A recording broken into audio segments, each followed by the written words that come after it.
Hello friends, स्वागत है एक बार फिर से आपका V star education YouTube channel पे। और आज के इस लेक्चर में हम बात करेंगे राइबोसोम्स के ऊपर। एक्चुअली हम ऑर्गेनल्स देख रहे हैं वन बाय वन। हमने न्यूक्लियस को देख लिया है बहुत अच्छे से कि न्यूक्लियस आपका क्या होता है, न्यूक्लियस क्या होता है, न्यूक्लियर एनवेलप क्या होती है, न्यूक्लियस का साइटोस्केलेटन कैसा होता है। तो वो सब चीज़ हम देख चुके हैं। एक्चुअली जो नए जुड़े हुए हैं, स्टार्ट करना अपना बायोकेमिस्ट्री से, ठीक है ना। और साथ के साथ अपनी सेल बायोलॉजी लेकर के चलना। बायोकेमिस्ट्री हम ऑलरेडी कंप्लीट आपकी करवा चुके हैं, ठीक है। क्योंकि एक्चुअली आपके पास ज़्यादा समय नहीं बचा हुआ है, तो इसलिए ज़्यादा से ज़्यादा आप तैयारी करनी स्टार्ट कर दो। ज़्यादा से ज़्यादा टाइम अपना CSIR के लिए निकालना स्टार्ट कर दो, ठीक है ना। रिवीजन एंड रिकॉल तुरंत के तुरंत करते रहना, वही आपके लिए बेनिफिट रहेगा। चलिए आइए ज़्यादा बात ना करते हुए अपने राइबोसोम्स के ऊपर बढ़ते हैं। तो देखो राइबोसोम्स क्या होता है। राइबोसोम्स को हम सीडो ऑर्गेनल्स के नाम से भी जानते हैं। सीडो ऑर्गेनल्स क्यों, यानी कि झूठा ऑर्गेनल्स क्यों बोलते हैं इसको, क्योंकि राइबोसोम्स के ऊपर कोई भी मेम्ब्रेन नहीं होती, ठीक है ना। राइबोसोम्स जो होता है आपका मेम्ब्रेन लेस होता है, इसलिए ऑर्गेनल्स होने के लिए आपकी एक मेम्ब्रेन होनी बहुत ज़रूरी होती है, ठीक है ना। बट याद रख लेना फिर भी हम इसको, क्योंकि इसके फंक्शन है, इसलिए फंक्शन परफॉर्म करता है डिफरेंट टाइप के, ठीक है ना। फिर भी हम इसको क्या बोल देते हैं, इसको हम ऑर्गेनल की कंडीशन में ले आते हैं, ठीक है ना। बट एक्चुअल में ये सीडो ऑर्गेनल्स है, ठीक है ना। सीडो ऑर्गेनल्स है। और ये ऑर्गेनल्स होने के कारण, अब देखो अगर हम इसकी लोकेशन की बात करेंगे कि इसकी ये कहाँ कहाँ पर पाया जाता है, तो ये सर्वत्र मौजूद रहता है। यानी कि कोई सी भी अगर आपकी लिविंग सेल है तो उसके अंदर ये पाया जाने वाला, वायरस हो, बैक्टीरिया हो, एनिमल सेल हो, प्लांट सेल हो, फंजाई हो, आपकी एल्गी हो, सब जगह ये पाया जाता है, ठीक ना। तो सर्वत्र है। बट इसका जो मोलिकुलर वेट होता है, मोलिकुलर वेट के अकॉर्डिंग ये डिफरेंट साइज का हो सकता है, ठीक है ना। डिफरेंट ये साइज का हो सकता है। तो देखो अब इसको अगर हम बात करें कि ये कहाँ कहाँ पर पाया जाता है, इसकी लोकेशन क्या होती है, तो एक तो ये सेल में आपका फ्री फॉर्म में भी पाया जा सकता है, ठीक है ना। सेल में फ्री फॉर्म में भी ये आपका पाया जा सकता है। और हो सकता है किसी भी ऑर्गेनल्स, ठीक है ना, किसी भी ऑर्गेनल्स में ये राइबोसोम्स पाया जा रहा हो। जैसे कि मान लो ये आपकी सेल है, ये क्या आपकी, ये आपकी सेल है। ये आपका जो मैंने ऑर्गेनल बनाया है, ये हो सकता है आपका माइटोकॉन्ड्रिया हो या फिर आपका क्लोरोप्लास्ट हो, ठीक है ना, क्लोरोप्लास्ट हो। तो अब इन ऑर्गेनल के अंदर भी ये आपका राइबोसोम्स पाया जाता है, ठीक है ना। इन ऑर्गेनल्स के अंदर भी, इन दोनों ऑर्गेनल्स के अंदर आपका राइबोसोम्स पाया जाता है, ठीक है ना। तो इसलिए हम राइबोसोम्स को क्या बोल सकते हैं कि ऑर्गेनल विद इन ऑर्गेनल, यानी कि ऑर्गेनल के अंदर पाया जाने वाला ऑर्गेनल्स कौन सा होता है, तो वो होता है राइबोसोम्स। सर्वत्र मौजूद होता है, यानी कि एवरी लिविंग सेल में ये आपका प्रेजेंट होने वाला है राइबोसोम्स। पहला मैंने बताया कि आपका क्या है कि ये मेम्ब्रेन लेस है, दूसरा सर्वत्र पाया जाता है, तीसरा ऑर्गेनल विद इन ऑर्गेनल, ठीक है ना। तो 3 क्वालिटी आपको इसकी याद रखनी पड़ेगी। अब देखो हम आगे देखेंगे कहाँ पर कौन से टाइप का पाया जाता है, इसका प्लेस कौन सा होता है, तो हम आगे बात करेंगे। तो अभी मैं खाली एक आपको इंट्रोडक्शन दे रहा हूँ, आगे हमें काफ़ी कुछ डिटेल में पढ़ना है, ठीक है ना। तो आगे हम काफ़ी डिटेल में पढ़ेंगे कि क्या इसकी स्मॉल सब यूनिट होती है, क्या इसकी लार्ज सब यूनिट होती है, और किस प्रकार से प्रोटीन की सिंथेसिस में हेल्प करता है, ठीक है ना। तो वो सब चीज़ हम देखने वाले हैं। इससे पहले इसका एक जनरल इंट्रोडक्शन ले लेते हैं कि आपका जो राइबोसोम्स होता है वो होता क्या है एक्चुअल में। तो it is a large and complex molecule. ये एक मॉलिक्यूल है, ना कि एक ऑर्गेनल्स है, ठीक है ना। इसलिए हम इसको सूडो ऑर्गेनल्स यानी कि झूठा ऑर्गेनल्स के नाम से भी प्रोनाउंसिएट करते हैं। बट कभी कभी जब हम इसके फंक्शन देखते हैं कि क्या क्या फंक्शन परफॉर्म कर रहा है, तो इसको हम एज ए ऑर्गेनल भी मान करके चलते हैं, ठीक ना। एज ए ऑर्गेनल भी मान करके चलते हैं। Found in all living cells, prokaryotics, eukaryotics, यानी कि आपका कुछ भी हो, प्रोकैरियोटिक्स हो, यूकैरियोटिक्स हो, इवन आपका वायरस हो, ठीक है ना, वायरस हो, पैरियन हो, वेरियन हो, वहाँ पर भी आपका ये पाया जाने वाला है, ठीक है। That serve as a primary site of biological protein synthesis. और स्टार्टिंग में जो है सबसे पहले प्रोटीन की सिंथेसिस यहीं से होने वाली है, ठीक है ना। यहीं से आपकी प्रोटीन की सिंथेसिस होगी, यानी कि आपका ट्रांसलेशन इस राइबोसोम्स के थ्रू ही होने वाला है। मैंने आपको पिछले लेक्चर में बताया था कि जो आपका रेप्लिकेशन होता है, रेप्लिकेशन में आपका क्या होता है, DNA to RNA, DNA to DNA बनता है, ठीक है ना, डीएनए टू आपका डीएनए बनेगा रेप्लिकेशन में। फिर इसके बाद आता है आपका ट्रांसक्रिप्शन, याद रख लेना क्या आएगा, ट्रांसक्रिप्शन। ट्रांसक्रिप्शन में आपका क्या होने वाला है, तो ट्रांसक्रिप्शन में आपका होता है डीएनए टू आरएनए का बनना, डीएनए टू आरएनए का बनना, ठीक है ना, डीएनए से आपका आरएनए बनेगा। इसके बाद आपका आता है ट्रांसलेशन, इसके बाद आपका क्या आएगा, इसके बाद आएगा आपका ट्रांसलेशन, ठीक है ना। तो ये ट्रांसलेशन में क्या होता है कि आपके आरएनए से, ठीक है ना, याद रख लेना, आपके आरएनए से प्रोटीन का निर्माण होता है। मैंने आपको बताया था कि आपका चाहे रेप्लिकेशन हो या फिर आपका ट्रांसक्रिप्शन हो, ये दोनों के दोनों कहाँ पर होते हैं, तो ये होते हैं आपके न्यूक्लियस के अंदर। ये कहाँ पर होते हैं, न्यूक्लियस के अंदर। जबकि जो आपका ट्रांसलेशन है, ट्रांसलेशन आपका कहाँ पर होएगा, तो ट्रांसलेशन आपका होगा साइटोप्लाज्म में। अब ये साइटोप्लाज्म क्या होता है, मैंने आपको काफ़ी अच्छे से बता रखा है, ठीक है ना, काफ़ी अच्छे से मैंने बता रखा है कि आपका साइटोप्लाज्म क्या होता है। अब देखो जैसे कि यहाँ से ट्रांसलेशन से आपका आरएनए से प्रोटीन बना, बट क्या होता है, ये प्रोटीन मैच्योर प्रोटीन नहीं होती, ठीक है ना, ये प्रोटीन मैच्योर प्रोटीन नहीं होती है। इसको नहीं पता होता है कि इस प्रोटीन का फैट क्या है, यानी कि इसका फ्यूचर क्या है, ठीक है ना। तो इस प्रोटीन को फिर फर्दर प्रोसेसिंग करी जाती है इस प्रोटीन की, और वो जो प्रोसेसिंग होती है वो आपकी ईआर के थ्रू हो सकती है, ठीक है ना, ईआर के थ्रू हो सकती है, एंड आपका गोल्जी बॉडी के थ्रू होती है, ठीक है ना, गोल्जी बॉडी के थ्रू होती है। तो एक्चुअल में जो हमारी प्रोटीन बनती है, एक्चुअल में जो हमारी समझदार, जिसको हम मैच्योर प्रोटीन बोल देते हैं, वो गोल्जी बॉडी के थ्रू ही हमारी सीक्रेट होती है, यानी कि सीक्रेट होती है, यानी कि हमारा वो जो सेल के अंदर भी हो सकती है और सेल के बाहर भी जा सकती है। तो हम बात करेंगे कि आपकी कौन सी सेल के अंदर प्रोटीन रहने वाली है, सेल के बाहर कौन सी प्रोटीन जाने वाली है, तो हम उसकी बात भी करेंगे, ठीक है। इतनी बात समझ में आ गई, बहुत ही अच्छी बात है। अब देखो क्या होता है कि ribosomes was observed in 1953 by the Romanian cells biologist, जिनका नाम था आपका पैलाडे, ठीक है ना, एमिल पैलाडे, इनका नाम याद रखना। तो सबसे पहले आपका जो राइबोसोम्स था उसकी डिस्कवरी किसने की थी, पैलाडे ने की थी। एक्चुअली सीएसआईआर आपसे कभी भी साइंटिस्ट का नाम नहीं पूछता, बट आपको इतना तो पता होगा कि रॉबर्ट को, जो कि आपकी किस चीज़ की डिस्कवरी किसने करी होगी, क्योंकि आप अपने बचपन से पढ़ते हुए आ रहे होंगे, ठीक है ना। तो इसी प्रकार से याद रख लेना, आपका जो राइबोसोम्स है, राइबोसोम्स की डिस्कवरी आपकी पैलाडे ने की थी, ठीक है ना। रॉबर्ट ब्राउन ने न्यूक्लियस की थी, एंड आपके न्यूक्लियोलस की थी फोंटाना ने, और राइबोसोम्स की आपकी की है पैलाडे ने, ठीक है। तो आप इतनी बात याद रख लेना, ये एज ए नॉर्मल बात है। यूजिंग ए इलेक्ट्रॉन माइक्रोस्कोप, अब इलेक्ट्रॉन माइक्रोस्कोप क्या होता है, ट्रांसमिशन इलेक्ट्रॉन माइक्रोस्कोप क्या होता है, तो मैंने आपको माइक्रोबायोलॉजी में इलेक्ट्रॉन के बारे में पढ़ा रखा है, ठीक है ना। तो आप वहाँ से अपना इलेक्ट्रॉन के बारे में पढ़ सकते हो अगर आपको जानना है, तो अगर आपको माइक्रोस्कोप के बारे में जानना है तो, ठीक है।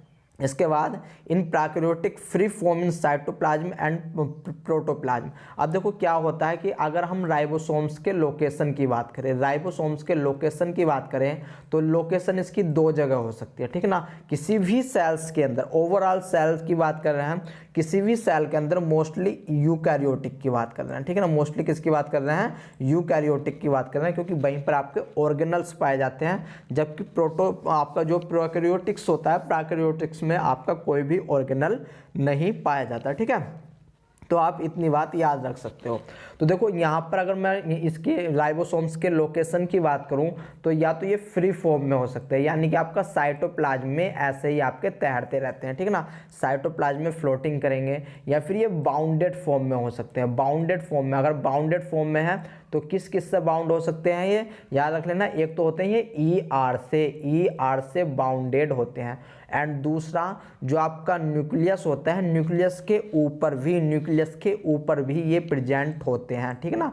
तो न्यूक्लियस के ऊपर भी प्रेजेंट होते हैं, बट न्यूक्लियस के ऊपर प्रेजेंट तो होते हैं बट कोई फंक्शन परफॉर्म नहीं करते हैं, इसलिए हम इसको नगण्य मान लेते हैं कि आपका ना के बराबर ही है, क्योंकि वहाँ पर प्रोटीन की सिंथेसिस ही नहीं हो पा रही। तो इसलिए हम मान लेते हैं कि यहाँ पर जो है हमारा जो न्यूक्लियस के ऊपर राइबोसोम्स प्रेजेंट है वो कुछ करने वाले ही नहीं है, तो क्या फ़ायदा मतलब इसको याद रखने से, ठीक है ना। अब देखो क्या होता है कि आपका जो है फ्री फॉर्म में मतलब साइटोप्लाज्म में पाए जा रहे हैं, और जो बाउंडेड फॉर्म है यानी कि आपके जो किसी ऑर्गेनल से एंडोप्लाज्मिक रेटिकुलम क्या है, एक आपका ऑर्गेनल है, ठीक है ना। एंडोप्लाज्मिक रेटिकुलम क्या है, एक ऑर्गेनल है, जिससे कि आपके ये राइबोसोम्स यानी कि इस एंडोप्लाज्म की सरफेस से, बाहरी सरफेस से, याद रख लेना, बाहरी सरफेस से जो है जुड़े हुए रहते हैं, अटैच होते हैं।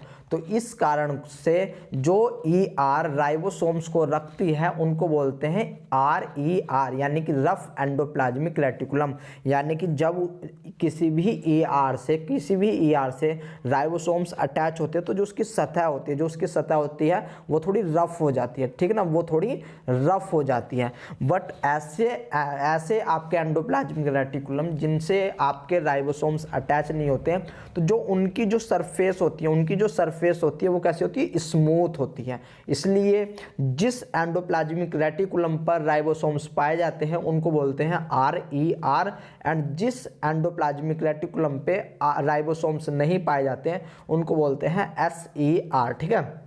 इतनी बात आपको पता चली, बहुत ही अच्छी बात है। तो इन prokaryotic free form in cytoplasm and protoplasm, यानी कि जो आपका फ्री फॉर्म में आपके जो राइबोसोम्स होते हैं वे आपका साइटोप्लाज्म में हो सकते हैं या फिर प्रोटोप्लाज्म में हो सकते हैं। अब प्रोटोप्लाज्म को हम दो भागों में बांट सकते हैं, एक तो होता है आपका साइटोप्लाज्म एंड दूसरा होता है आपका न्यूक्लियोप्लाज्म, ठीक है ना। दूसरा क्या होता है, न्यूक्लियोप्लाज्म, जो कि मैं आपको समझाता हुआ आ रहा हूँ काफ़ी दिनों से।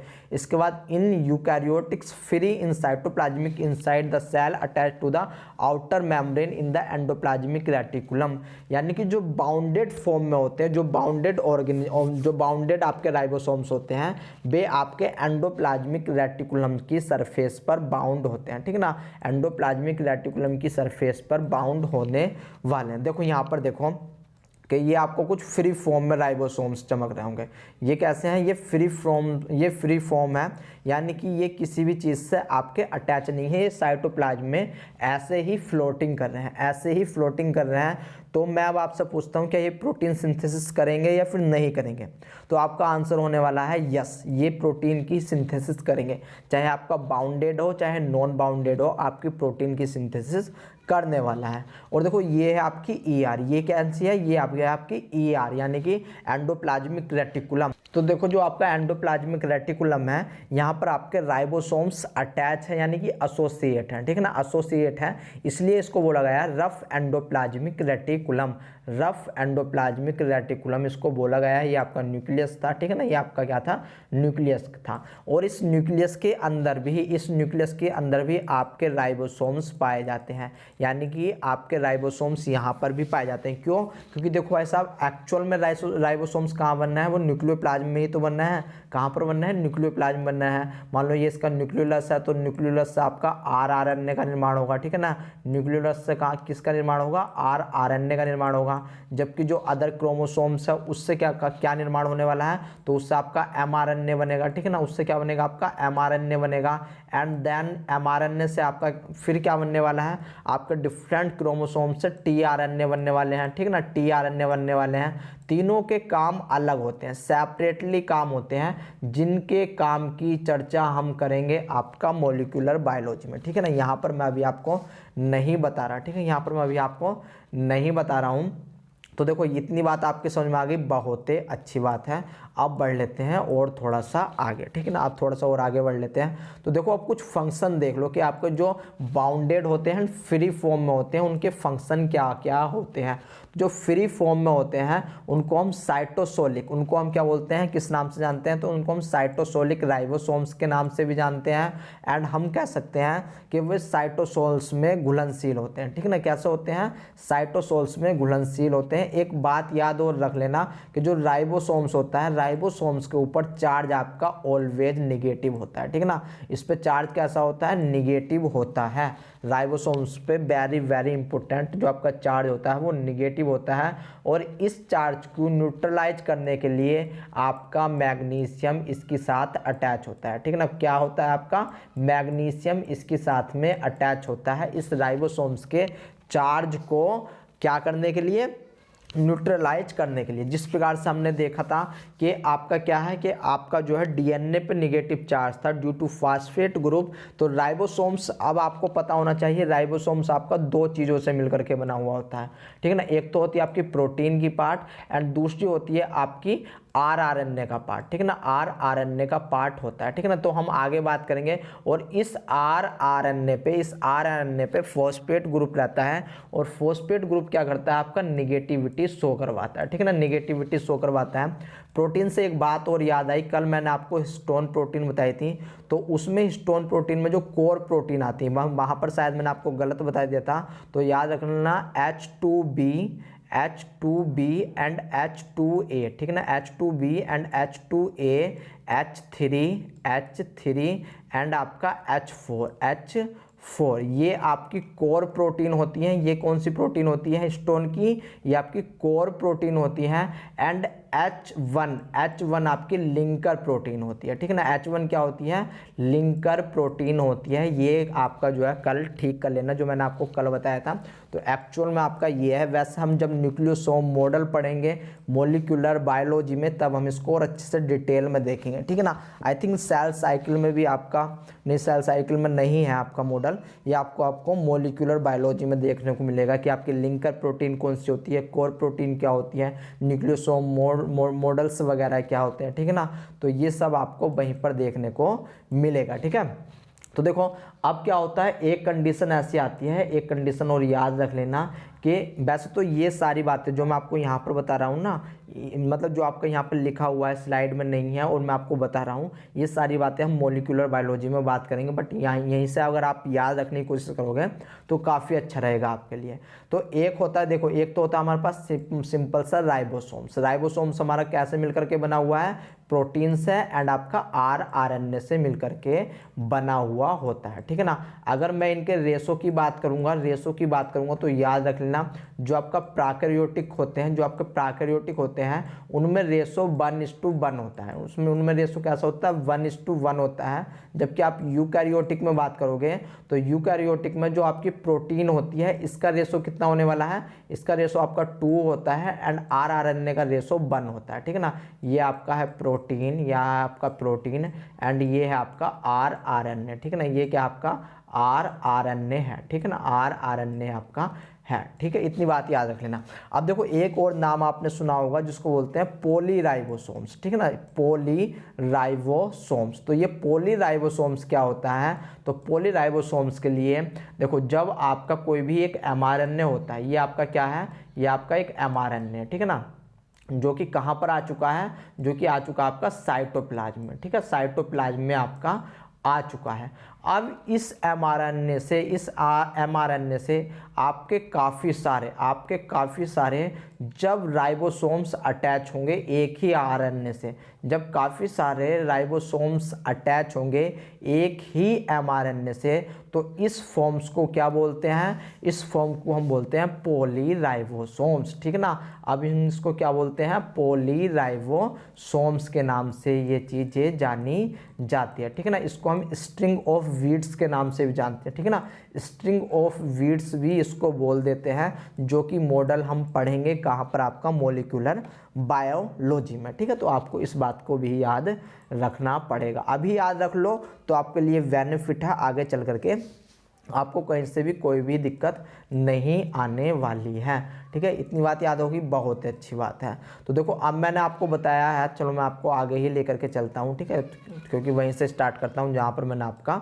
छोड़ा हुआ है, क्योंकि काफ़ी अगर मैं ऐसा आपको जगह जगह पे कुछ बताने लग गया तो लेक्चर आपका काफ़ी लंबा हो जाएगा, जो कि मैं नहीं चाहता हूँ, ठीक है ना, जो कि मैं नहीं चाहता हूँ। और हो सकता है कि आपकी ये बातें समझ में भी नहीं आए, तो जहाँ पर समझ में आएगी मैं आपको वहीं पर बताने की कोशिश करूँगा। तो देखो ये जो आपका फ्री राइबोसोम्स है, ये कहाँ पर पाया जा रहा है, आपका साइटोप्लाज्म में पाया जा सकता है एंड आपका न्यूक्लियोप्लाज्म में पाया जा सकता है। तो ये कैसा होता है, फ्लोटिंग इन द साइटोप्लाज्म, ये आपका फ्लोट करता है कहाँ पर, साइटोप्लाज्म में फ्लोट करता है, ठीक है ना। Produce protein that stay inside the cell, यानी कि इस फ्री राइबोसोम से आपकी जितनी भी प्रोटीन का निर्माण होने वाला है, वे सारी की सारी कहाँ पर प्रेजेंट होगी, वे आपकी साइटोप्लाज्म के अंदर ही प्रेजेंट होने वाली है, यानी कि इनसाइड वर्क करेंगे, ठीक है। इंट्रासेलुलर प्रोटीन आपकी बनने वाली है फ्री राइबोसोम से, वेरी इंपॉर्टेंट आपसे पूछा जा चुका है। इसके बाद जो आपकी बाउंडेड राइबोसोम्स होती है, जो आपके बाउंडेड राइबोसोम्स होते हैं, एंड वे कौन सी होती है, RER, ठीक है ना, RER आपकी होती है। इसको हम सेक्रेटरी प्रोटीन के नाम से भी जानते हैं, ठीक है ना, जो कि आपकी बाउंड राइबोसोम्स होती हैं, और इनसे जो प्रोटीन का निर्माण होता है, इनको हम सेक्रेटरी प्रोटीन के नाम से भी जानते हैं। On the rough endoplasmic reticulum पर ये प्रेजेंट होती है। Produce protein that go outside the cells, यानी कि सेल से बाहर ये जाने वाली होती हैं, ठीक है ना, यानी कि सेल से बाहर जाएंगे, ठीक है। देखो अब आपने पढ़ा होगा कि जो आपकी जैसे कि प्लाज्मा मेम्ब्रेन है, ठीक है ना, ये क्या है, प्लाज्मा मेम्ब्रेन आपकी, ये प्लाज्मा मेम्ब्रेन है, ये आपका साइटोसोलिक रीजन है, एंड ये आपका आउटर रीजन है जिसको हम एक्स्ट्रा सेलुलर बोल देते हैं। तो जो आपका राइबोसोम्स है, जो आपके फ्री राइबोसोम्स प्रोटीन है, वो इस सेल के अंदर इस साइटोप्लाज्म पे होने वाली है। और कभी कभी ऐसा भी हो सकता है कि इस साइटोप्लाज्म के जो इनर मेम्ब्रेन है, इनर वाला साइड है, यहाँ पर भी आपकी बाउंडेड हो सकती है, ठीक है ना, यहाँ पर भी बाउंडेड हो सकती है। जैसे कि एनकायरिन हो गई आपकी, मैंने आपको बताया था आरबीसी में आपकी डिफरेंट टाइप की प्रोटीन होती है, जो कि इंट्रासेलुलर, पेरिफेरल, इंटीग्रल या फिर एक्स्ट्रा सेलुलर हो सकती है। सबके नाम मैंने आपको बताए थे, ठीक है ना। जबकि जो आपकी बाउंडेड राइबोसोम्स होती है, इसकी ये कहाँ पर प्रेजेंट होगी, तो ये आपके एक्स्ट्रा सेलुलर, ये आपके आउटर रीजन में जा करके अटैच होने वाली है, ठीक है ना। तो हम कह सकते हैं कि फ्री राइबोसोम्स आपका साइटोप्लाज्मिक जो आपका इनर मेम्ब्रेन है उससे अटैच होगी, जबकि जो बाउंड राइबोसोम्स है, बाउंड राइबोसोम्स से जो आपकी प्रोटीन बनने वाली है, वो आपकी एक्स्ट्रा सेलुलर मेम्ब्रेन से जाकर के अटैच होने वाली है, ठीक है। तो इतनी बात आपको याद रखनी है। आप चलते हैं थोड़ा और आगे चलेंगे। अब देख लेते हैं राइबोसोम्स के फंक्शन कि किस प्रकार आपका राइबोसोम्स फंक्शन परफॉर्म करता है। तो ribosomes basically as a protein factory, ribosomes को हम प्रोटीन फैक्ट्री के नाम से जानते हैं। सब unit each have role in work making of protein, यानी कि जो इसकी सब यूनिट होती है वो मिलकर के काम करती है। देखो अगर मैं कहने लगूँ, आपको भी पता होगा कि जो राइबोसोम्स है उसकी 2 यूनिट होती है। तो देखो क्या होता है कि जो आपका राइबोसोम्स होता है उसके पास 2 सब यूनिट होती है, ठीक है ना। कितनी सब यूनिट, 2 सब यूनिट। एक होती है आपकी लार्ज एंड एक होती है आपकी स्मॉल, ठीक है ना, एक होती है आपकी स्मॉल। जब ये दोनों अलग अलग प्रेजेंट होते हैं, यानी कि जब इन दोनों के बीच में कोई भी अटैचमेंट नहीं हो पाता, तब इनको क्या बोलेंगे, तब ये इनएक्टिव फॉर्म में रहने वाली है, ठीक है ना। तब कैसी रहेंगी, ये इनएक्टिव फॉर्म में रहने वाली है। बट ये जब आपस में कॉन्जुगेट कर जाती है, जब ये आपस में जुड़ जाती हैं, तब जा करके ये प्रोटीन की सिंथेसिस कर पाते हैं, ठीक है ना। तब जा करके यहाँ पर ये प्रोटीन की सिंथेसिस कर पाती है। तो आपको इतनी बात भी याद रखनी है। To understand exactly what each subunit does, it is necessary to work through protein synthesis step by step. हमको क्या है कि आपकी राइबोसोम्स यूनिट किस प्रकार से काम करती है, अगर इस चीज़ को समझना है तो हमको जो है प्रोटीन ट्रांसलेशन के बारे में समझना पड़ेगा, जो कि हम कहाँ पर पढ़ेंगे, तो उस चीज़ को हम पढ़ेंगे आपका मोलिकुलर बायोलॉजी में, ठीक है ना, मोलिकुलर बायोलॉजी में। बट यहाँ पर याद रख लेना, जब ये दोनों यूनिट मिल जाती है तो यहाँ पर तीन सबसेट बनते हैं, जो कि आपके होते हैं ई, ठीक है ना। मैं पेन चेंज कर लेता हूँ यहाँ पर, जो कि आपके क्या कैसे होते हैं, एक होता है आपका ई फॉर्म, ठीक है ना, ई फॉर्म, ये होती है आपकी पी साइड, ठीक है ना, ई साइड, पी साइड, एंड आपकी ई पी ए, ठीक है ना, ये होती है आपकी ए साइड, ठीक है ना। अब इन तीनों के अलग अलग काम होते हैं, इन तीनों के क्या क्या काम होते हैं, तो हम बात करेंगे मोलिकुलर बायोलॉजी में, ठीक है ना, हम बात करेंगे मोलिकुलर बायोलॉजी में। अभी इतनी टेंशन लेने वाली बात नहीं है, हमें एज ए जस्ट क्या पढ़ना है, यहाँ पर राइबोसोम्स के बारे में थोड़ा सा पढ़ना था, जो कि अभी तक भी हम काफ़ी कुछ पढ़ चुके हैं। थोड़ा और रह गया है, थोड़ा और समझ लो कि टाइप्स ऑफ राइबोसोम्स क्या होते हैं। आपको भी पता होगा कि आपके 2 प्रकार के मोस्टली राइबोसोम्स पाए जाते हैं, ठीक है ना, प्रोकैरियोटिक में अलग, यूकैरियोटिक में अलग। जो प्रोकैरियोटिक में होते हैं वे 70S टाइप के होते हैं, ठीक है ना, यानी कि 70S टाइप के। एस मतलब सेडिमेंशन कोफिशिएंट बोल लो इसको, या फिर स्वेट वर्ग यूनिट बोल लो, ठीक है ना। ये आपका जो आपका सेंट्रीफ्यूगेशन था, मैंने आपको सेंट्रीफ्यूगेशन के बारे में बता रखा है, जो आपका सेंट्रीफ्यूगेशन रेट था उस रेट को रिप्रेजेंट करते हैं, ठीक है ना। तो 18S सब यूनिट आपके यूकैरियोट्स में पाए जाते हैं। अब देखो सवाल आता है कि 17S आपके कहाँ कहाँ पर और पाए जाते हैं, यानी कि प्रोकैरियोटिक के अलावा और कहाँ कहाँ पर आपके 17S जो है राइबोसोम्स पाए जाते हैं। तो याद रख लेना, ये आपके माइटोकॉन्ड्रिया एंड क्लोरोप्लास्ट में भी पाए जाते हैं। माइटोकॉन्ड्रिया किसका? प्लांट का, ठीक है ना, माइटोकॉन्ड्रिया किसका? प्लांट का। इतनी बात याद रख लेना। जबकि जो एनिमल होता है, अगर हम एनिमल के माइटोकॉन्ड्रिया की बात करेंगे तो यहाँ पर जो राइबोसोम्स होने वाला है, राइबोसोम्स आपका कितनी सब यूनिट का होगा? तो वो होगा 55S सब यूनिट का होने वाला है। इतना डिफरेंस याद रख लेना। इसके बाद और ये राइबोसोम्स, ये जो आपका ये 17S राइबोसोम्स है, ये और कहाँ कहाँ पर पाया जाता है? तो एक तो आपका माइटोकॉन्ड्रिया हो गया, क्लोरोप्लास्ट हो गया, ठीक है ना। दूसरा आपका प्रोकैरियोटिक है ही इसमें जहाँ पर आपका पाया जा रहा है, ठीक है ना। तो दूसरा आपका ये हो गया। तीसरा जो वायरस होते हैं उनके अंदर भी ये पाया जाता है, ठीक है ना। वायरस के अंदर भी यही आपका पाया जाता है 17S राइबोसोम्स। इसके बाद क्या होता है कि जो आपका यूकैरियोट्स होता है, यूकैरियोट्स अब आपका 18S का होता है और इसको हम दो भागों में बांट सकते हैं, ठीक है ना। एक तो होता है आपका फ्री फॉर्म जो कि कहाँ पर होता है? साइटोप्लाज्म में होता है। एक होता है आपका बाउंडेड फॉर्म। बाउंडेड होगा तो ये किससे बाउंड होगा? ये आपका RER से बाउंड होता है। किससे बाउंड होता है? ये आपका RER से बाउंड होने वाला है, ठीक है ना। इतनी बात समझ में आ गई, बहुत अच्छी बात है। तो इसको कहीं पर नोट कर लेना कि अगर आपका 17S आपका माइटोकॉन्ड्रिया क्लोरोप्लास्ट में पाया जाता है in the case of plant cell. But अगर हम एनिमल की माइटोकॉन्ड्रिया की बात करेंगे तो वहाँ पर जो आपका है वो 55 स्वेड वर्ग यूनिट का होता है, ठीक है ना। इतनी बात आपको पता होनी चाहिए।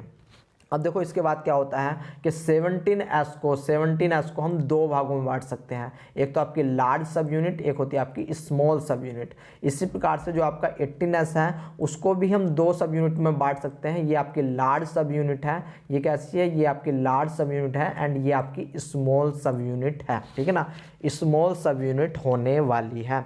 अब देखो यहाँ पर एक बात और याद रख लेना, कि यहाँ पर तो इन्होंने ये rRNA दे रखा है। ये कैसा है? आपका rRNA, चाहे आपका 5.8 rRNA हो, 28 rRNA हो, 5 rRNA हो।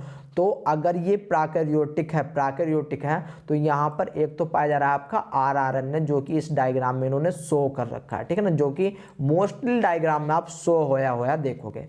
बट यहाँ पर प्रोटीन भी तो रहती है हमारी। यहाँ पर क्या होती है? प्रोटीन भी रहती है जो इसको मेंटेनेंस करती है, इसका फंक्शनल परफॉर्मेंस करवाती है, इसमें सिग्नल प्रोड्यूस करवाती है, क्योंकि प्रोटीन एज ए एंजाइम्स भी वर्क करता है। क्योंकि एंजाइम्स क्या मिलकर के बना हुआ रहता है? मोस्टली आपका प्रोटीन से मिलकर के बना हुआ होता है, ठीक है ना। डिफरेंट टाइप के एंजाइम्स यहाँ पर बनने वाले हैं।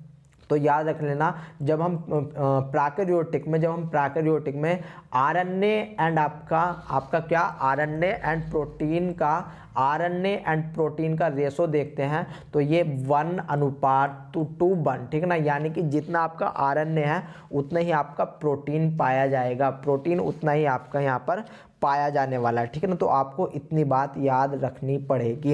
इतनी बात समझ में आ गई। एक्चुअली मैंने देखो अभी आपको पीछे शायद गलत बता दिया है कि यूकैरियोटिक राइबोसोम्स में याद रख लेना, यहाँ पर जो रेशो होता है, यहाँ पर जो आपका आरएनए याद रख लेना, आरएनए एंड प्रोटीन का जो रेशो होता है प्रोकैरियोटिक में वो 2:1 होता है, ठीक है ना। वो कैसा होता है? 2:1। शायद मैंने आपको पीछे ये बताया है कि प्रोटीन आपका 2 होता है एंड आरएनए आपका 1 होता है, तो वो गलत है, ये आपका सही है, ठीक है ना। तो आपका आरएनए कितने होगा यहाँ पर? 2:1 होने वाला है, यानी कि आरएनए एंड प्रोटीन की जब हम बात करेंगे तो 2:1 होने वाली है।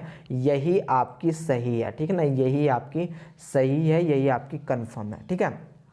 तो चलिए और आगे बढ़ते हैं। अब इनका देख लेते हैं कि किस प्रकार से आपका क्लासिफिकेशन होता है, किस प्रकार से आपके क्लासिफिकेशन होने वाला है, ठीक है। तो यहाँ पर देखो आरएनए भाग होगा और यहाँ पर आपकी प्रोटीन का भाग होने वाला है, ठीक है ना। क्योंकि हमें लास्ट में क्या बनानी है? एक आपकी सब यूनिट बनानी है, चाहे वो आपकी 15S की हो, चाहे वो आपकी 13S की हो, चाहे आपकी वो 16S की हो, चाहे वो आपकी फिर आपकी 40X की हो, ठीक है ना। अब देखो यहाँ पर एक्चुअली एक्चुअली ऐसा क्यों है, यहाँ पर अगर मैं डिवाइडेशन इधर की साइड में करूँ तो आपको देखो डिफरेंस थोड़ा सा समझ में आएगा।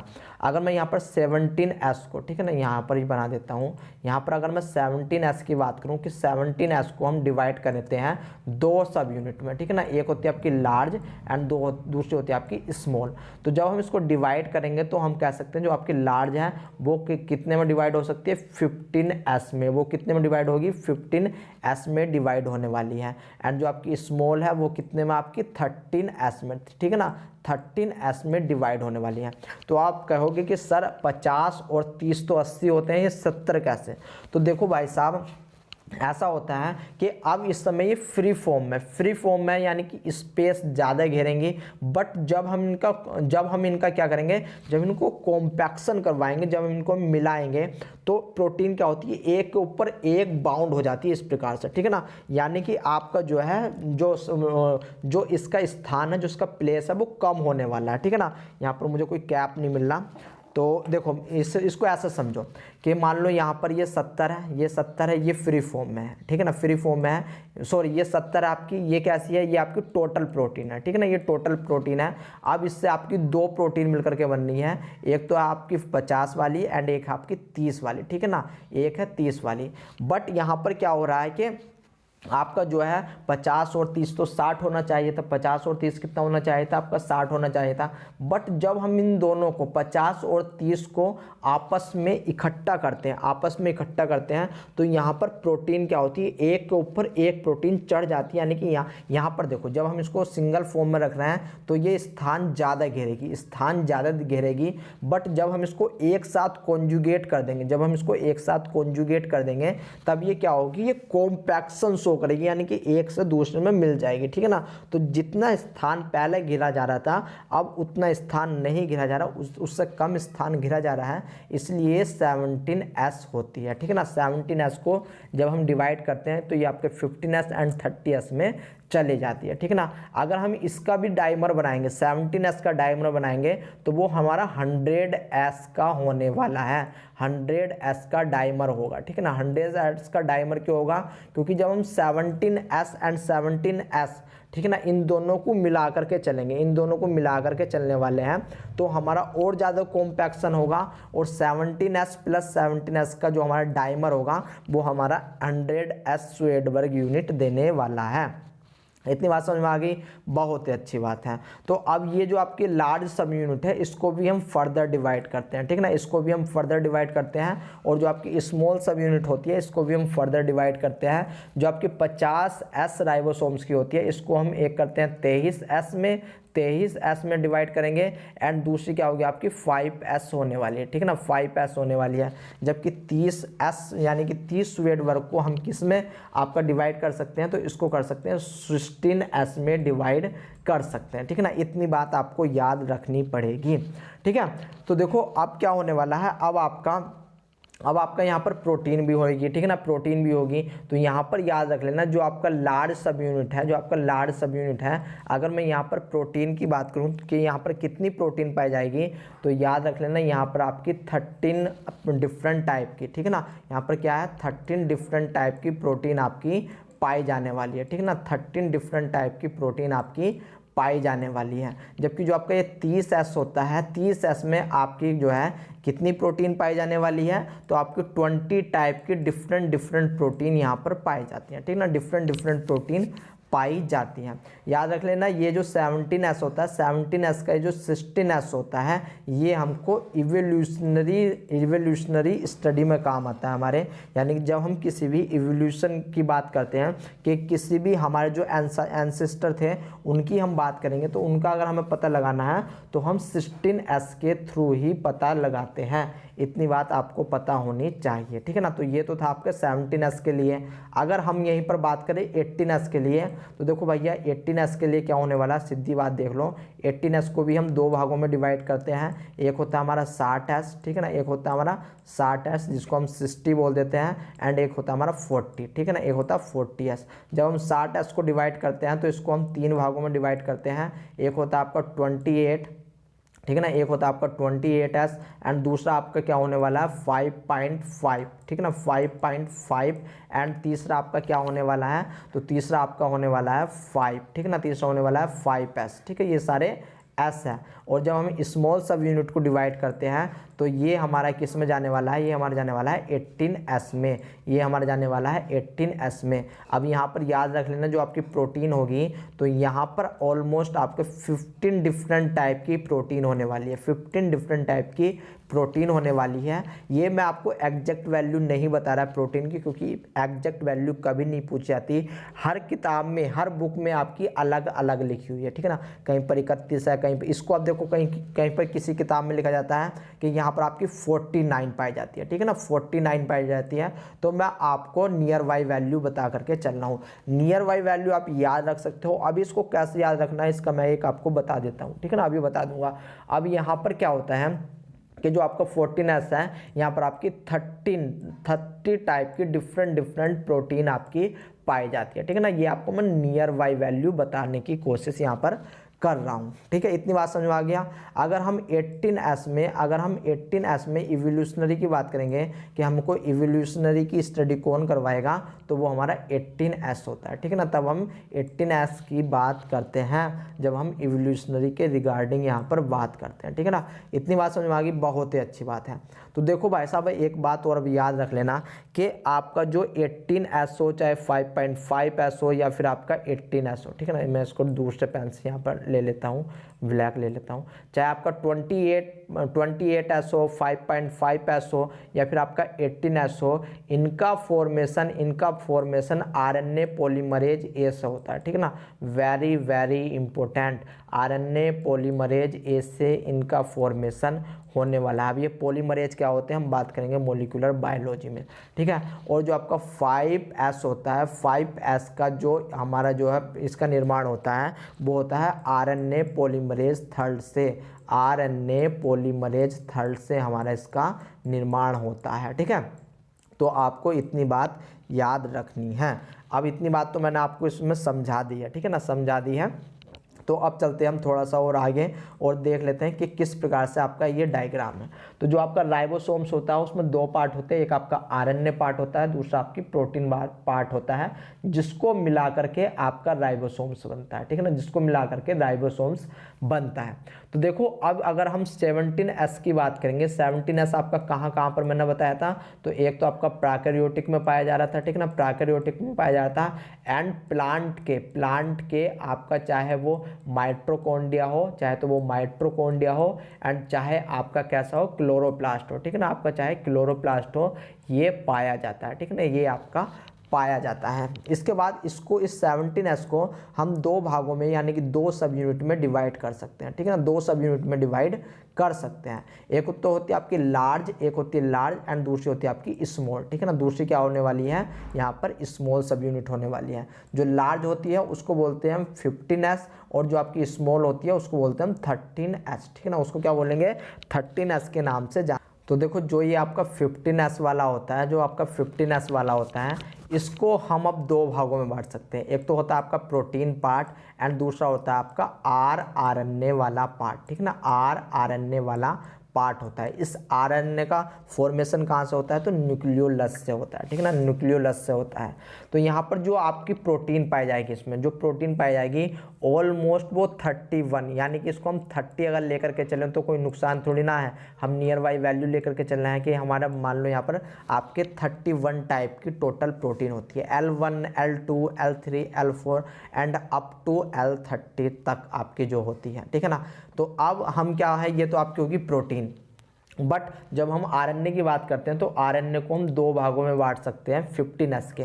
एक होता है आपका 23S एंड दूसरा होता है आपका 5S, ठीक है ना। जब हम राइबोसोम्स की बात करते हैं तो यहाँ पर हमारे 2900 बेसेस आ जाते हैं, यानी कि एडेनिन, ग्वाइनिन, प्यूरिन, इस प्रकार से, ठीक है ना। और जो 5S होता है यहाँ पर हमारे 120 बेसेस आ जाते हैं, ठीक है ना, 120 बेसेस आ जाते हैं।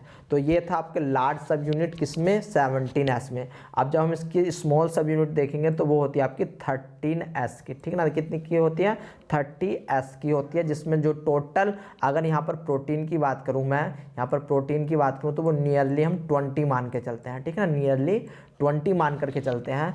और जो आपका RNA होता है उसमें होता है 16s, ठीक है ना, 16s आपका RNA यहाँ पर होने वाला है। यहाँ पर 15 नियरली 1540 बेसेस होते हैं, तो इतनी बात आपको याद रखनी पड़ेगी। इसके बाद देखो हम 80s को जब डिफ्रेंशिएट करते हैं, जब डिवाइड करते हैं, तो इसको भी हम दो भागों में बांट सकते हैं। एक होती है आपकी लार्ज एंड एक होती है आपकी स्मॉल। जो आपकी लार्ज वाली होती है उसको बोलते हैं 70s, और आपकी जो स्मॉल वाली होती है उसको बोलते हैं हम 40s, ठीक है ना, 40s। जो आपकी लार्ज वाली होती है इसमें जो प्रोटीन होती है वो नियरली आपकी 15 होती है, ठीक है ना। कितनी होती है? 15 होती है। एंड जो इसमें आपकी RNA वाला पार्ट है इसमें आपकी 3 सब यूनिट आ जाती है, ठीक है ना, 3 सब यूनिट आ जाती है। कौन कौन सी? एक तो होती है आपकी 20s, 20s से ही लगा हुआ होता है आपका 5.8, ठीक ना, 5.8s, वेरी वेरी इंपॉर्टेंट, जो कि आपसे CSIR में पूछा जा चुका है कि बताइए 5.8 किस से अटैच होता है, 5s से या फिर 20s से, या फिर आपका जो है उसमें डिफरेंट ऑप्शन थे, 4 ऑप्शन थे, जिसका सही आंसर था 28s, ठीक है ना। तो ये आपका 5.8s जो है ये अटैच होता है किससे? आपका 20s से अटैच होने वाला है, ठीक है ना। यहाँ पर प्रोटीन कितनी है? 50 प्रोटीन है, 50 डिफरेंट टाइप की यहाँ पर प्रोटीन पाई जा रही है। जब हम 40s की बात करेंगे, 40s में क्या होता है कि यहाँ पर आपकी ऑलमोस्ट हम 30 प्रोटीन लेकर के चलते हैं, ठीक है ना। ऑलमोस्ट कितनी प्रोटीन लेकर के चलते हैं? 30 प्रोटीन लेकर के चलते हैं, आपकी याद करने की वजह से। क्योंकि देखो आपको किसी बुक में क्या होने वाला है, यहाँ पर 34 प्रोटीन भी नजर आने वाली है, ठीक है ना, 34 प्रोटीन भी नजर आने वाली है। तो हम एक प्रकार से कैसे लेकर के चल रहे हैं, यहाँ पर नियर बाई वैल्यू लेकर के चल रहे हैं, जिससे आप कभी नहीं भूल पाओगे, ठीक है ना। और यहाँ पर जो आपका RNA पाया जाता है वो पाया जाता है आपका 18s का, ठीक है ना। कितने का? 18s का पाया जाता है, जिसमें आपके 1900 बेसेस होते हैं, 1900 बेसेस होते हैं। तो देखो अब इसकी प्रोटीन को कैसे याद रखेंगे, तो देखो जो आपका राइबोसोम्स है उसमें याद रख लेना, जो लार्ज है, लार्ज को हम 30 एंड 20 कर सकते हैं, ठीक है ना, 30 एंड 20 कर सकते हैं। एंड जो आपका 18s है उसमें हम क्या कर सकते हैं, उसमें हम 50, जो आपका लार्ज है उसमें 50 एंड आपका यहाँ पर 30 कर सकते हैं, 50 एंड 30 लेकर के चल सकते हैं। जो आपका प्रोकैरियोटिक है उसमें 10 का डिफरेंस आ रहा है, जबकि जो आपका यूकैरियोटिक्स है उसमें कितने का डिफरेंस आ रहा है, तो उसमें आपका 20 का डिफरेंस आ रहा है, यानी कि जस्ट डबल हो रहा है, जस्ट डबल हो रहा है। और अगर मैं यहाँ पर डाइमराइजेशन करूँ 18s प्लस 18s का, तो अब आप सोच करके बताओ यहाँ पर क्या आने वाला है, तो आप आश्चर्यचकित हो जाओगे कि यहाँ पर आपका 120s आपका आने वाला है। यानी कि जब देखो ये भी आपका एग्जाम में पूछा जा चुका है, जो मैं आपको बता रहा हूँ कि अगर आपका 17s का डाइमराइजेशन करेंगे, डाइमराइजेशन मतलब 17s प्लस 17s को जोड़ेंगे, तब यहाँ पर हमें 100s की जो है क्या मिलने वाला है, राइबोसोम्स मिलने वाला है, ठीक है ना, 100s का राइबोसोम्स मिलने वाला है। जब हम 18s प्लस 18s को हम जब यहाँ पर कंबाइन करेंगे, ठीक है ना, कंबाइन करेंगे, तो यहाँ पर आपको 120, याद रख लेना, 120s यानी कि स्वेडवर्ग यूनिट मिलने वाली है। तो इन दो बात को मत भूलना, ठीक है। इतनी बात समझ में आ गई, बहुत अच्छी बात है। ये सेम पुरानी वाला किस्सा है जो मैंने आपको बताया है। अब ये कुछ डिफरेंस लिखे हुए हैं जो कि आपको मैं बता चुका हूँ, ठीक है ना, कि प्रेजेंस कहाँ पर पाया जा रहा है। 17s मोस्टली कहाँ पर पाया जाता है? प्रोकैरियोटिक में, ठीक है ना, प्रोकैरियोटिक में पाया जाता है, और आपके ऑटोनोमस ऑर्गेनल्स में पाया जाता है। ऑटोनोमस क्यों बोलते हैं इनको? सेमी ऑटोनोमस पूरा नाम होता है, क्योंकि इनके अंदर अपना खुद का DNA पाया जाता है, ठीक है ना, खुद का DNA पाया जाता है। प्लास्टिक को हम 3 भागों में बांटते हैं, क्रोमोफोर, क्लोरोप्लास्ट एंड ल्यूकोप्लास्ट, ठीक है ना। तो जो आपका क्लोरोफिल होता है, क्लोरोफिल में यहाँ पर आपका 17s पाया जाता है, ठीक है ना, 17s पाया जाता है। 18s present in eukaryotic cell, 18s कहाँ पर पाया जा रहा है, तो वो आपका यूकैरियोटिक सेल में पाया जा रहा है। तो ये थी इसके प्रेजेंस की बात, यानी कि लोकेशन की बात थी, ठीक है ना। इसके बाद ये देखो जो आपका 17s है ना, ये माइटोकॉन्ड्रिया एंड प्लास्टिक जो है ये आपका प्लांट का पार्ट है, ठीक है ना, ये आपका प्लांट का पार्ट है। वेरी वेरी इंपॉर्टेंट, इस चीज़ को मत भूलना। अगर हम एनिमल की बात करेंगे, अगर हम आपका एनिमल की बात करेंगे, एनिमल में भी किसकी बात करेंगे? माइटोकॉन्ड्रिया की बात करेंगे। तो जो राइबोसोम्स होता है वो होता है आपका इसके अंदर 55S का, ठीक ना, 55S का इस तरह से आपसे पूछ लिया जाता है। फिर ओरिजिन की बात करेंगे तो सिंथेसिस इन द साइटोप्लाज्म, क्योंकि जो आपका बैक्टीरिया होता है, बैक्टीरिया के अंदर आपका कुछ भी ऐसा ऑर्गेनल्स नहीं होता है जहाँ से, जैसे कि यूकैरियोटिक्स में इसका क्या हो रहा था, वो क्या हो रहा होने वाला है, वो न्यूक्लियस था यूकैरियोटिक्स में, बट जो बैक्टीरिया होता है उसके अंदर न्यूक्लियस नहीं पाया जाता, जेनेटिक मटेरियल पाया जाता है किसी भी साइड में, ठीक है ना, जिसको हम न्यूक्लियोइड के नाम से जानते हैं। तो यहाँ पर सिंथेसिस जो होती है वो कह देते हैं हम साइटोप्लाज्म में होती है, ठीक है ना, जबकि यहाँ पर जो आरएनए के सिंथेसिस होती है वो न्यूक्लियोलस में होती है। लोकेशन इंपॉर्टेंट है, याद रख लेना कहाँ पर हो रही है, न्यूक्लियोलस में आपकी होने वाली है आरएनए की, ठीक है ना। राइबोसोम्स किससे मिलकर के बना हुआ होता है, आरएनए से मिलकर के बना हुआ होता है। जब हम साइज की बात करेंगे तो वेरी वेरी इंपॉर्टेंट एक बात याद रख लेना, पीछे मैंने आपको बताया था कि जितने भी ऑर्गेनल होते हैं, ऑर्गेनल का साइज आपका माइक्रोमीटर में होता है, ठीक है ना, माइक्रोमीटर में होता है। बट यहाँ पर राइबोसोम्स एक ऐसा ऑर्गेनल है, एक ऐसा ऑर्गेनल्स है जिसका साइज आपका एंगस्ट्रॉम में होता है, ठीक है ना, जिसका साइज आपका एंगस्ट्रॉम में होने वाला है। तो यहाँ पर देखो smaller compare to 18S about 20 nanometre, यानी कि जिसको हम 200 एंगस्ट्रॉम डायमीटर बोल सकते हैं, ठीक है ना। जबकि जो आपका 18S होता है ये लार्जर होता है कंपेयर टू 17S, और यहाँ पर ये कितने का होने वाला है, 250 टू 300 एंगस्ट्रॉम का होने वाला है। मत भूलना, इंपॉर्टेंट है। देखो अगर मैं इसके बारे में आपको एक और खासियत बताऊं तो जो आपका, अगर मैं यहाँ पर नंबर की बात करूं, मैं अगर यहाँ पर नंबर की बात करूंगा तो जो आपका यूकैरियोटिक्स है, ठीक है ना, मैं यहाँ पर लिख देता हूँ आपका, अगर मैं यहाँ पर नंबर की बात करूंगा तो जो आपका प्रोकैरियोटिक्स है यहाँ पर आपके 10,000, यानी कि एक सेल में आपके 10,000 K4000, ठीक है ना, K4000 होता है, याद रख लेना। 10,000 तक आपके राइबोसोम्स पाए जा सकते हैं एक सेल में, ठीक है ना, कितनी सेल में, एक सेल के अंदर। जबकि अगर मैं यहाँ पर यूकैरियोट्स की बात करूँगा तो वहाँ पर आपके 10 मिलियन तक आपके जो है राइबोसोम्स पाए जाते हैं एक ही सेल के अंदर। एक ही सेल के अंदर आपके कितने राइबोसोम्स पाए जाते हैं, तो वे पाए जाते हैं 10 मिलियन के आसपास। और 1 मिलियन में अगर आपको ना पता हो तो मैं आपको बता दूं, 1 मिलियन में आपका 10 लाख होता है, ठीक है ना, 1 मिलियन में कितना, 10 लाख आपका होता है। तो देख रहे हो आप कितने ज़्यादा अमाउंट में ये राइबोसोम्स प्रेजेंट है, यहाँ पर प्रोटीन आपका बन रही है, बिगड़ रही है, ठीक है ना। तो कितनी हम, क्योंकि देखो हमारे शरीर को अगर मैं बात करूं तो 1 सेकंड के अंदर कम से कम बता रहा हूं मैं, कम से कम करोड़ों प्रोटीन की ज़रूरत होती है, ठीक है ना। 1 सेकंड के अंदर कम से कम करोड़ों प्रोटीन की ज़रूरत होती है, तभी हमारा ये बॉडी फंक्शन सही से काम कर रहा है, ठीक है ना, सही से काम कर रहा है। और राइबोसोम्स वहाँ पर ज़्यादा अमाउंट में पाया जाता है जौन सी सेल आपकी प्रोटीन का ज़्यादा निर्माण करती है, जैसे कि आपके शरीर की पैनक्रियाजिक सेल जो है, जो आपकी पैनक्रियाज सेल है, जो आपका लीवर सेल्स है, यहाँ पर राइबोसोम्स का जो अमाउंट है, जो मात्रा है, वो 10 मिलियन से भी ज़्यादा हो सकती है विद इन वन सेल, ठीक है ना, विद इन वन सेल।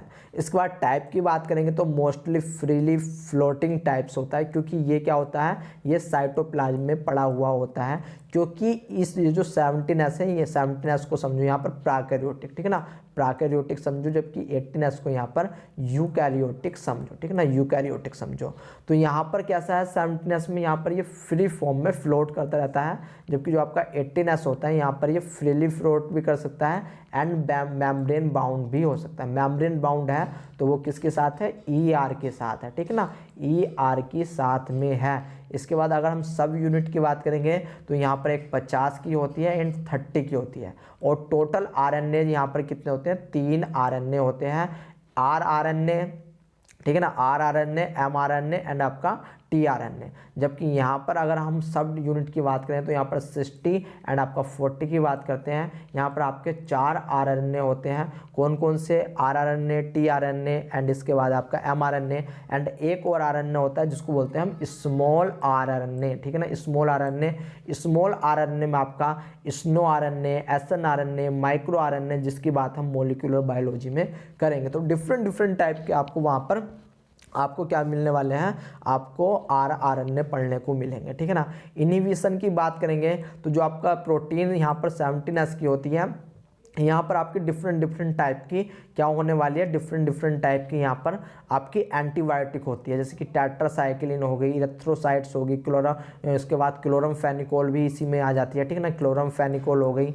तो इनके थ्रू ये क्या होने वाला है, इनके थ्रू ये आपका जो है इनहिबिशन शो करने वाला है, ठीक है ना, इनहिबिशन शो करने वाला है। बट यहाँ पर क्या होता है, अगर हमको 18S वेरी इंपॉर्टेंट याद रख लेना, 18S जो आपकी यूकैरियोटिक्स में होती है, अगर इसको इनहिबिशन करना होता है तो इसके लिए साइक्लोहेक्सेन, ठीक है ना, इसके लिए एक एंटीबायोटिक होती है जिसका नाम होता है साइक्लोहेक्सेन, ठीक है ना, साइक्लोहेक्सेन एमाइड, ठीक है, ये इसका पूरा नाम है इस एंटीबायोटिक का।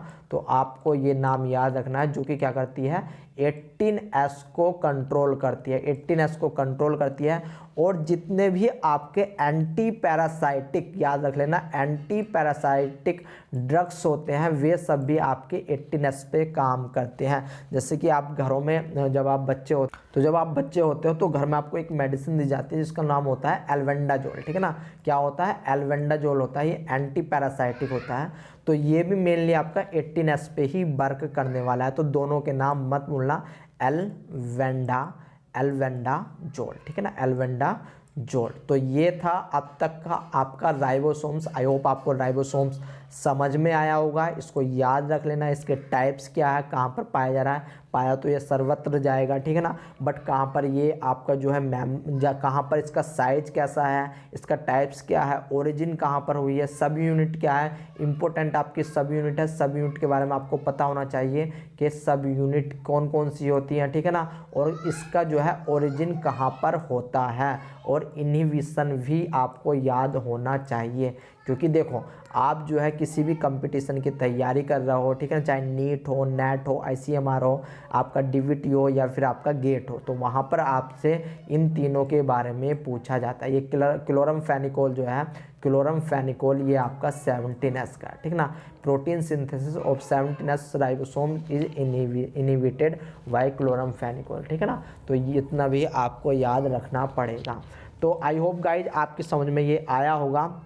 अगर आया है तो बहुत अच्छी बात है। अब आपको मैं थोड़ी सी एक और बात बता देता हूँ कि जो आपका यूकैरियोटिक्स होता है, यूकैरियोटिक्स में आपका जो है राइबोसोम्स होता है, जो राइबोसोम्स होता है वो कहाँ कहाँ पर पाया जाता है वो देख लो आप, ठीक है ना। एक प्रकार से आपके लिए समरी टाइप की हो जाएगी। तो देखो एक तो हमारा पाया जा सकता है प्लांट के अंदर, ठीक है ना, प्लांट के अंदर पाया जा सकता है। और प्लांट के अंदर चाहे तो हमारा माइटोकॉन्ड्रिया हो या फिर हमारा क्लोरोप्लास्ट हो, ठीक है ना, माइटोकॉन्ड्रिया हो या फिर क्लोरोप्लास्ट हो, वहाँ पर हमारा 70 टाइप का पाया जा रहा है, ठीक है ना, 70 टाइप का पाया जा रहा है। अगर मैं यहाँ पर एनिमल की बात करूँ स्पेसिफिकली, तो एनिमल के अंदर जो राइबोसोम्स है वो आपका 55, ठीक है ना, याद रख लेना 55S का पाया जाता है, ठीक है ना, जिसको फर्दर आगे 2 आपके सब यूनिट में डिवाइड किया जाता है, ठीक है ना, लेकिन वो आपके लिए इतना इम्पोर्टेंट नहीं है। इसके बाद जो यूकैरियोट्स होता है, इसके अंदर या तो फ्री फॉर्म में या फिर आपका फ्री फॉर्म में या फिर आपका बाउंड फॉर्म में जो भी राइबोसोम्स पाए जाते हैं वे 18S टाइप के होते हैं, ठीक है ना, वे कितने के होते हैं, 18S टाइप के होते हैं। जबकि हम यहाँ पर अगर प्रोकैरियोटिक की बात करें, प्रोकैरियोटिक में आपका 70S का पाया जाता है, ठीक है ना, 70S का यहाँ पर राइबोसोम्स पाया जाता है। तो आपको इतनी बात भी याद रखनी है। तो इसी के साथ दोस्तों मैं आपसे अलविदा लेता हूँ, मतलब अलविदा क्या, मैं आपसे थोड़ी देर बाद मिलूँगा आपको, किसके लिए, किसी दूसरे ऑर्गेनल के लिए। तब तक के लिए दोस्तों टाटा एंड बाय बाय।